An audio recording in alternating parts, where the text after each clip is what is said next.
Guys, আপনারা কেমন আছেন? আসলে ভালো আছেন। তো আজকে গাছ মেলা হয়েছে দেখে আমি কিছু গাছ নিয়ে এসেছি। তো দেখো তোমরা, এটা হচ্ছে ক্যাকটাস গাছ। এটার দাম নিয়েছে 100 টাকা করে। তো গাইস, এখন আমরা এসেছি রাসেল পার্কে। এখানে বৃক্ষ মেলা হচ্ছে। তো দেখো তোমরা,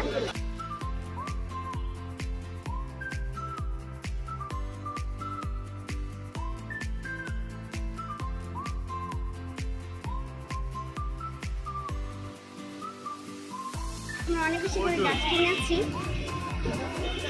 চলো এখন গাছগুলোকে আমার বাসায় নিয়ে যাবো আর তোমাদেরকে চেষ্টা করে দেখাবো। আমরা অনেকগুলো গাছ নিয়ে এসে পড়ে আছি বৃক্ষ মেলা থেকে।